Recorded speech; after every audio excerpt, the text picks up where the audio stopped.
Thank you, Jamie. Thank you so much.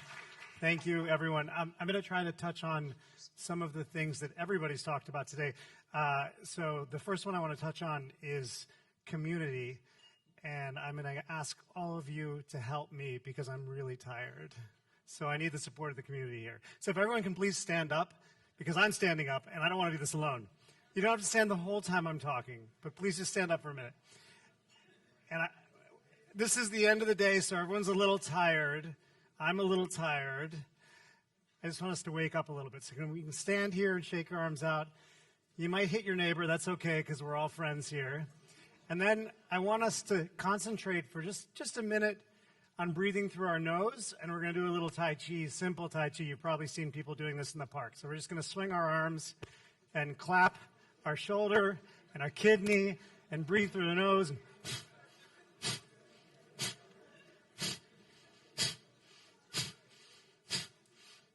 Don't stop. We haven't stopped yet.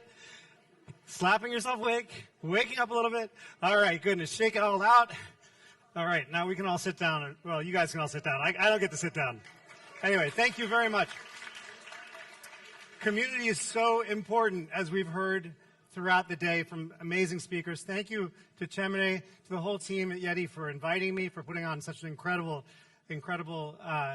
day of talks, and the amazing speakers who came before me. I am a chef. I've been cooking for most of my life, pretty much all of my life. Is this the clicker? And this works? All right. And okay, and do we know how to advance it? We're just going to try this. There we go. I've been cooking pretty much my whole life. I was really, really lucky when I was younger. I grew up in a very, very rural part of the United States in a small state called Vermont, in a town of 300 people. I grew up on a very small farm. I was around animals. I was around good food. In fact, as a chef, most of my colleagues can remember that moment that they tasted a real tomato for the first time. You know, not a tomato that tasted like a potato or like an apple or had the texture of something that had just come out of the refrigerator, but a tomato that tasted just like a beautiful fruit with lots of flavor. For me, it was the opposite. I didn't know what a shitty tomato tasted like. All I knew was what wonderful tomatoes tasted like. We had animals. I got to roam around with pigs and with goats and play around. And you could say, as we heard earlier before, I probably had a pretty healthy microbiome.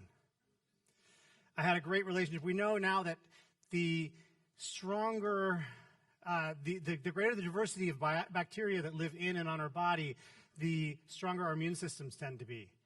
So diversity is key, and one of the great ways of developing a diverse microbiome is by having a relationship with both the soil and with animals, living around animals. So I was really lucky when I was growing up. This is kind of what food looked like. It was very bright and vibrant. My grandmother was an incredible cook. I spent a lot of time with her, and I got to cook with her. And I knew nothing but delicious food. Cooking was a part of what we did in my household. So my brother and I had one day a week, starting at age 5, when we were responsible for making the meals. And I never thought that I would ever become a professional cook. It wasn't something that I even was in the cards. I didn't even know that such a thing existed. I just knew that it was just another chore like anything else. But I loved doing it, mostly because when I cooked, I saw how happy it made my parents and my brother and my grandmother. And that act of giving, that act of love, was something that later became the reason for me becoming a professional cook. But then I went away to school, and that's what food looked like. Does that look familiar to anyone here? You've seen that before? Yeah. So that's not food. Those are food-like substances that Mehmet told us a little bit about what happens when we eat some of these things. We learned a little bit about what that is. But this is the beginning of what I call an antagonistic relationship with food. Because this is when we start to enter into the idea of obligation when it comes to food. We shouldn't like this, but it's really fucking good. We should crave this, but I don't really want to. I want to eat this. So we enter into this really strange antagonistic relationship with food where we want the things that we shouldn't, and we don't want the things that we should.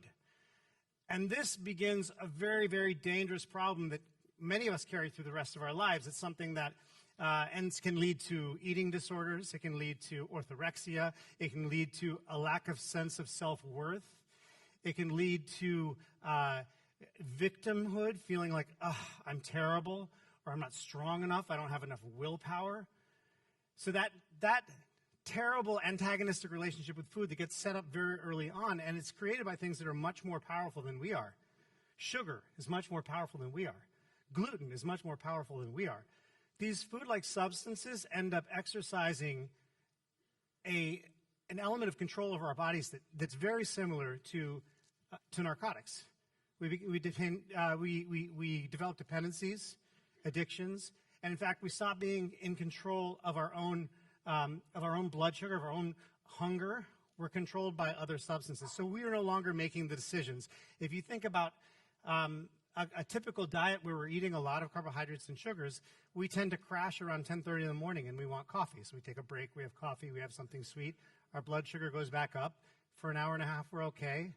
And then we start to crash again, and then we eat lunch. And then we're okay for an hour and a half. And then we start to crash again, and then we have a cup of coffee and a pastry. And then we're okay for an hour and a half again. And then we have dinner before we crash. So we're in this kind of up and down roller coaster because our blood sugar is going up and down and up and down. And our pancreas is working overtime producing insulin to break all this down.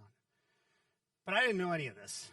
I just knew that this tasted really fucking good when I got to school, and it was something that I didn't get to have when I was a kid growing up. But despite all that, I got to go on to become athletic, and I competed on the bicycle, and I was really into to exercise and to sports, but I was constantly struggling. I was getting sick. I was developing sinus infections all the time. I had stomach problems all the time.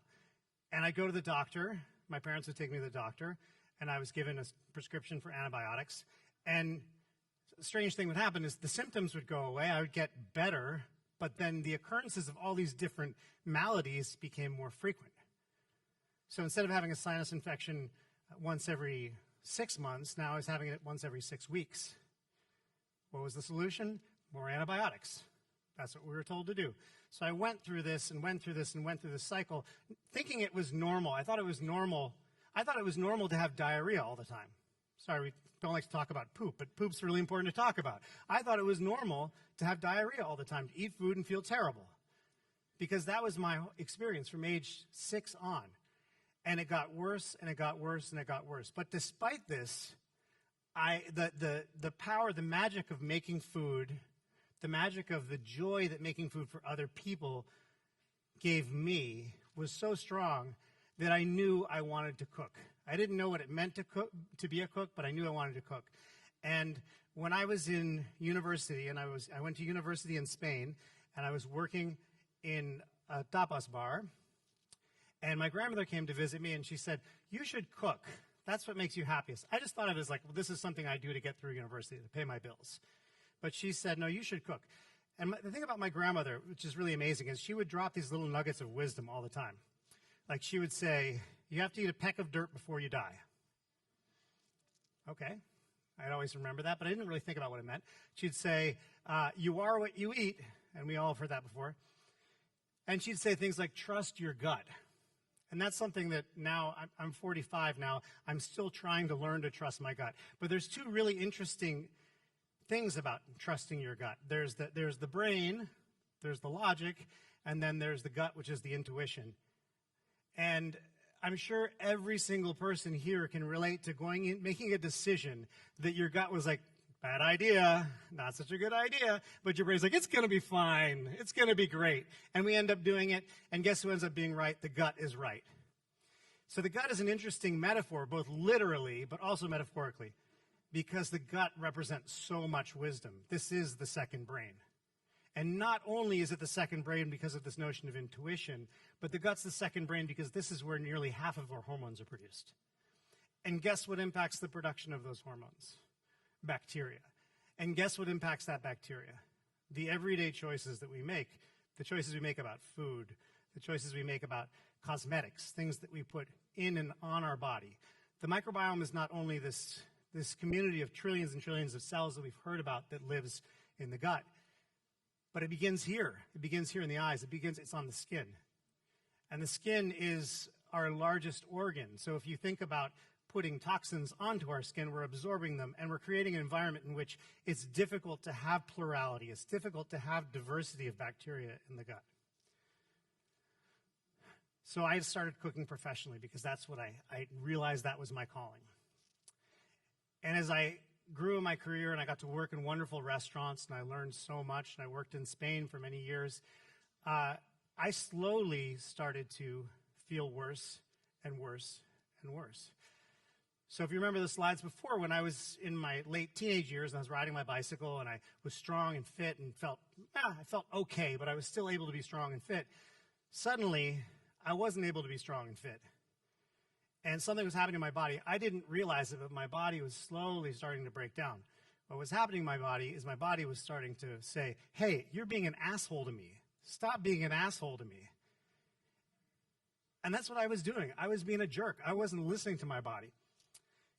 It is, John F. Kennedy said something, this is a great quote. So this is one that I highly recommend. So we talk about, in the United States, we talk about health care, but health care really isn't health care, it's sick care.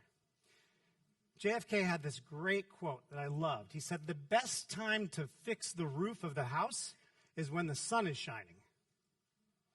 But unfortunately, we wait. And you know who really waits? Men really wait. Women are a lot better. Women are much better and much smarter about preparing, about looking forward. But men were like, no, it's fine, heart attack. The first sign of a heart attack, 99% of the time, is a heart attack. Because men do not know how to look forward. And unfortunately, it's because it's how we're raised. As men, we're taught, as boys, we're taught that if you show vulnerability, it's a sign of weakness. But you know what? Vulnerability is a sign of courage. Vulnerability is a sign of strength. To understand your own vulnerability is to be strong. And it's something that we need to really work on with future generations of boys to teach them to grow into being strong and vulnerable men. I think that's very important.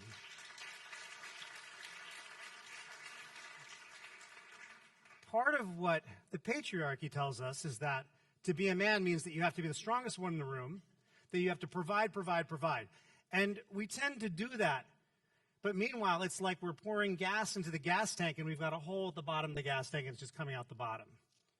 We're losing everything we're putting into it. If you really want to be a provider and you want to be strong for your family, if you want to be a real man, then take care of yourself so you can do it for as long as you possibly can, so that you can be strong for your family, so you can be strong for the people, for your friends, for yourself. Because as we talk about community, a community is nothing more than a collection of individuals.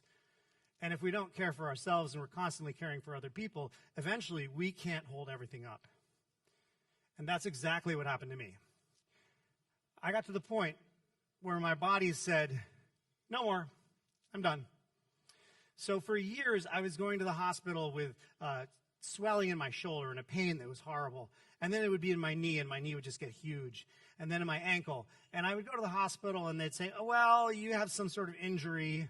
We're not sure what it is. Take these painkillers, take these anti-inflammatories, go home, and you're going to be fine. And I'd ask them, what could this possibly be? The problem is that the medical system that we follow, the Western medical system that the majority of the world follows, the developed world follows, is a system that's built on trauma care.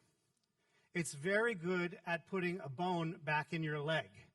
It is very bad at taking care of chronic illness.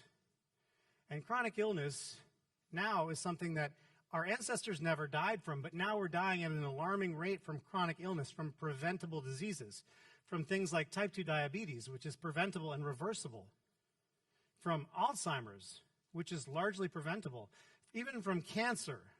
We all possess the potential for developing cancer. The question is, do we create an environment in which cancer thrives, or do we create an environment in which cancer really, really struggles and makes it really hard for cancer to grow? And the choices that we make on a daily basis are the ones that determine that. It's very, very, very, very hard to convince someone who does not have cancer to be worried and to care about how they care for their bodies so they don't develop cancer. However, once we have cancer, then it's like, oh my God, we have to fix this problem. The best time to fix the roof is when the sun is shining. The best time to fix the roof is when the sun is shining. So I got to the point where I was terrible. I mean, I was gone. I had a fever of 41.1 degrees, which I didn't even know you could have a fever that high. And then I died. I died for 90 seconds. And when I died, I saw that light. I saw the classic light.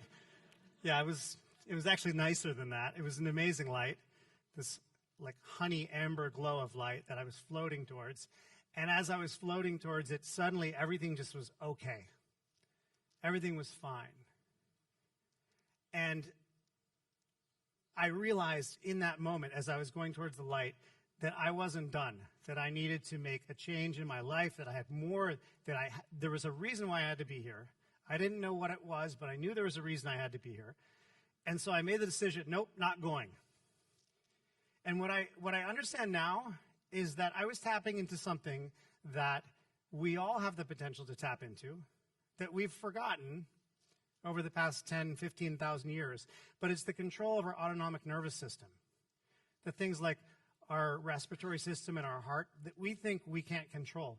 We've conditioned ourselves to think that we can't control those things. There's things we can control, like the movement of our arms, whether we blink or not, whether we burp, whether we cough. We can control those things. We're like, no, breathing, heartbeat, can't control that. But actually we can. We've just forgotten how to control it. So I made the decision not to die. I hijacked my autonomic nervous system, said I'm not going to die, and I came back, and I wasn't sure exactly what I was going to do, but I knew that I was going to live. And I didn't know how I was going to live, but I knew that I had to make some changes in my life. Because that was not a future. I was on 36 pills a day. I was on a biologic injectable a day, and that's what killed me. The drugs that I had been prescribed. Now, these are drugs that I was prescribed to treat rheumatoid arthritis, which is a chronic and inflammatory autoimmune disease. People don't die from RA. People don't die from rheumatoid arthritis. People die at alarming rates from the drugs that are used to treat rheumatoid arthritis. And what do those drugs do? It's like driving the car and the gas light goes on, and instead of pulling over and putting gas in your gas tank, or the oil light, instead of pulling over and putting oil in the engine, you put a Band-Aid over the light and pretend everything's fine. Just driving this car until it explodes, everything is fine. And that's what these drugs do, unfortunately. They suppress the symptoms. They suppress the inflammation. And we put a negative value on that word inflammation, but inflammation is nothing more than information. Inflammation is a message. It's a wake-up call saying, hey, this is going on. Pay attention to what's going on. We've got to get to the root of this problem. But unfortunately, as I said before, allopathic medicine gets stuck in something that I call transactional health, where as the patient, you go to the doctor. We think doctors are like gods and all-knowing. We hold them up. No offense, doc. And we say, okay, what do I do? And the doctor says, well, here is the pill. Oh, you have MS? Here's the injection. You have Crohn's? Here's the pill. We're gonna take out your colon. Yeah, we're gonna cut this out. And oh, here's the biologic drug that's gonna suppress you. This is suppress the immune system. My doctor said to me, you have an overactive immune system. You're overproducing cytokines. We're gonna give you a great drug which is gonna reduce the activity of your immune system. And I was like, why would I want to reduce the activity of my immune system? Why? Well, because it's overactive and broken. Why is it broken? Well, we're not sure why. So I got stuck in that same idea of a transactional health where I thought, well, okay, he's given me the drug. I've done my part. Now I can go on living my life. And there's something about that was actually comforting because it kept me in this position of being a victim. And as a victim, you're not responsible for the position that you're in. We heard about this earlier. When you get stuck in that role of being a victim, it's not my fault. This is happening to me. All these things are happening to me. It's not my fault. And there's a lot of anger that you take inside and you hold inside because you're a victim and you're saying, why me? I don't deserve this. I deserve more than this. And the problem with that is that once you get stuck in that role of being a victim, it's very difficult to get out on your own. And that's why I love the idea of community. That's why I asked you all to stand up earlier. Because it's impossible for any one person to completely change their life on their own. It requires the support of community, whether that's your colleagues, your friends, your partner, your children, your family. It requires community, everyone being on the same page. And when you make positive changes, remarkable things start happening. So my grandmother, who said things like, trust your gut, you've got to eat a peck of dirt before you die, you are what you eat, she was literally talking about my relationship with food.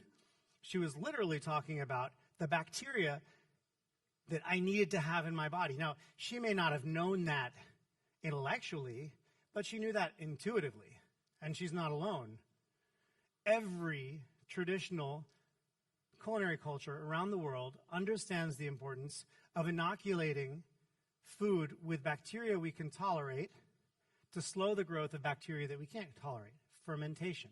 We've known for millennia the importance of having a positive relationship with bacteria, not this antagonistic relationship. So I started changing the way that I was eating. What that meant was I started to embrace eating a lot of healthy fats, eating cruciferous vegetables. We call them prebiotic vegetables. This roughage that has all the fiber in it that we can't digest, but the B. fragilis bacteria in our lower intestine thrives on. And then an amazing thing happened. There's this Buddhist teaching that says when the student is ready, the teacher appears. And I met this guy. His name is Dr. Frank Lipman. He's 69 years old. He's a very good friend of mine. He's become a very good friend of mine. And when I met him, he's a doctor of functional medicine. I had never heard of functional medicine before. I'd never heard of the microbiome. I'd certainly never heard of leaky gut syndrome. And it was not something that was being talked about by my rheumatologist or in my conventional treatments for the disease that I had been treated for nearly 10 years. And when I met Frank, he said, first of all, the first thing he said, I met him in my restaurant. He came in as a customer in my restaurant. And I was chatting with him, and he looked at me, and he said, he's from South Africa, and he said, what the fuck is wrong with you men? And I was like, I'm not used to doctors speaking like that. I'm certainly not used to someone calling me out. And I said, what are you talking about? And he said, you're not well. I can see in your face. He didn't know anything about me. He didn't know that I was sick. He just looked at me in the same way if you look at an Ayurvedic doctor or a doctor of Chinese medicine will look at your tongue. They'll be able to see looking at you. And now I've learned some of those cues too. You can see inflammation. You can see the body struggling. And he saw that in me. He saw that. He said, I want to work with you. I want to work with you. I said, well, I don't think I can afford to. He said, I don't care. I don't care about the money. Don't pay me. Just cook for me. I'll come to your restaurant. We'll work out a deal. I want to see you twice a week. And for the next 6 months, I saw him twice a week, and he didn't charge me anything. And what he did, and this is really remarkable, because what he did was he said, I'm not going to get you better. You are going to get you better. I'm going to help. I'm going to be a coach. I'll be here with you, but it's up to you. And you're going to get better, somewhere between 5 and 95% better. And I was like, you've got a good lawyer. So I would have taken 5%. I would have been happy with 5%. But he ultimately said, the choice is yours. What you do is going to determine how much better you get. And it's going to take a long time. And you're going to have to start to really think about how you live your life, because you didn't wake up sick one day. It was a slow and insidious process. It's like we call it death by 1,000 cuts, paper cuts, slowly. Well, getting healthy is health by 1,000 choices. Now let's start to heal those cuts one by one. Every single decision, whether it's the choice to go up the stairs rather than taking the elevator, whether it's the choice to have 2 glasses of water before you have a glass of wine, or just to have 3 glasses of wine and no water. Every single choice that we make has an impact. Now, on its own, nothing. But in aggregate, those little decisions have a tremendous impact on how we feel. So what Frank did for me is he gave me a path. He showed me there is a way out of where I am right now. And it changed the way I thought about my relationship with food, and it changed the way I thought about myself. I stopped thinking of myself as a victim because suddenly the power to change my well-being was in my own hands. The choices I was going to make were going to impact how I was going to feel. So we have this this very sort of antagonistic, hateful relationship with bacteria. I call it purelification. And then we have these beautiful eggs. We heard about pullet eggs earlier. I love pullet eggs. Thank you so much for telling us about pullet eggs. And I remembered when I was thinking about all this and I started to learn about the microbiome that my mother would tell me when I was a kid, when we collected eggs, she said, if you wash the eggs, you have to put them in the refrigerator or they'll spoil. If you don't wash them, you can leave them in the basket on the counter. And I never really understood why. And then I realized, because the hen is so smart, she inoculates the egg with bacteria to protect the embryo. But when you wash that bacteria off, suddenly the embryo becomes very susceptible to both good and bad bacteria. And so you have to refrigerate it to slow the growth of bacteria. So we developed this fear of bacteria, and in the midst of this fear of bacteria and this rush to, now don't get me wrong, bacteria can also kill you deader than a doornail. So you have to be careful. But it's important to remember that we are living in an over-sanitized world where we're becoming weaker and weaker and weaker. Our microbiome is becoming more and more monocultural. It's an exact replica of what's happening to our planet. Monoculture. We're depleting the microbiome of the soil. We're treating suicide seeds with antibiotics. Glyphosate, which is the number one component in Roundup made by Monsanto, is an antibiotic. It's water soluble. It goes into the soil. It takes 50 years to be washed out of the soil.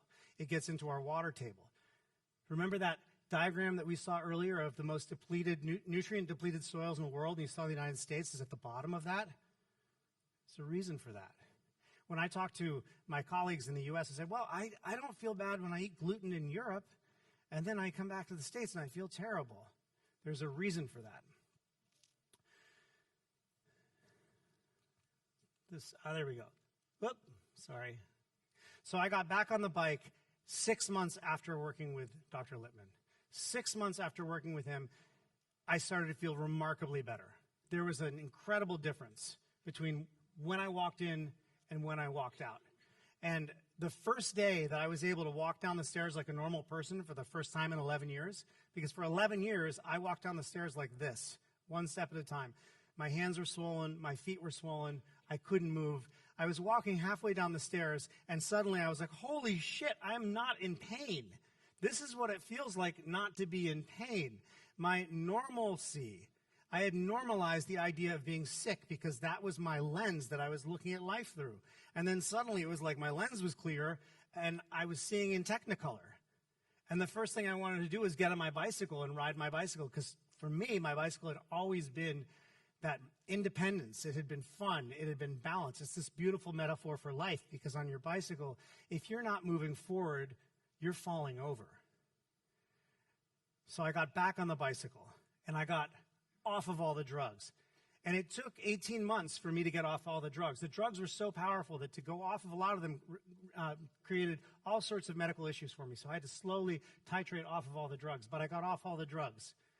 And I reversed my rheumatoid factor from positive to negative. And all of my biological markers for what is considered to be an incurable disease were normal. 8 years later, they continue to be normal. And I'm not an anomaly. I am no different from any one of you. I just was very lucky that I had people around me who were supportive of me. And I was also lucky that I got to the end of my rope where I knew I had to change. If I didn't change, I was not going to be here any longer. Just out of curiosity, and I'm going to wrap up here because I know everyone's tired, but if you could raise your hand, if you either have or know someone who has an autoimmune disease, cancer, has died from an autoimmune disease or cancer. And for those of you who are too shy to raise your hand, I know that you do. So that's the entirety of this room, which means that this is a real issue that touches everyone in the world. And it touches everyone in the world for a variety of reasons, and you can't put your finger on it and say this is the one root cause. It's not like the little Dutch boy with his finger in the dam and found the point, like, boom, I got the hole. Because guess what? Another hole pops out. there is no one root cause. Our bodies are a system. Our bodies are an internal community, and we need to treat our bodies like a community. And then, in doing so, treat our greater community like a family. Planting seeds. Planting seeds. Maybe I'm just planting a little seed in your mind right now. Let that seed grow. Feed it. Maybe you're actually planting a seed in your gut. Let that seed grow. Feed it. Because we are what we eat. The foods that we eat actually at a cellular level become the people that we are. So when Gemini asked me to talk about transformation, I was really excited because transformation is such an interesting concept. It's something I think about all the time.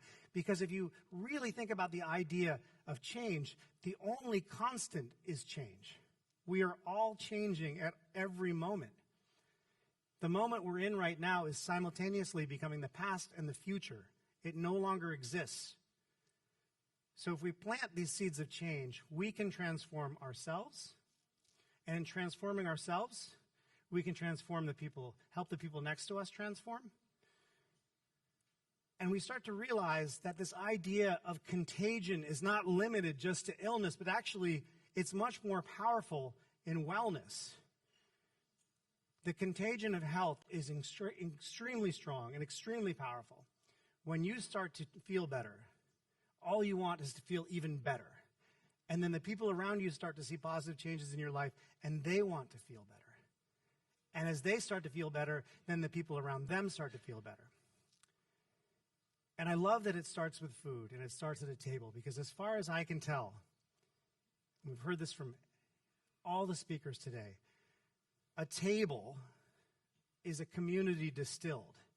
And if we can change what happens at the table through the choices we make, then we just might be able to change the world. So that's what I want our table to look like. Thank you very much.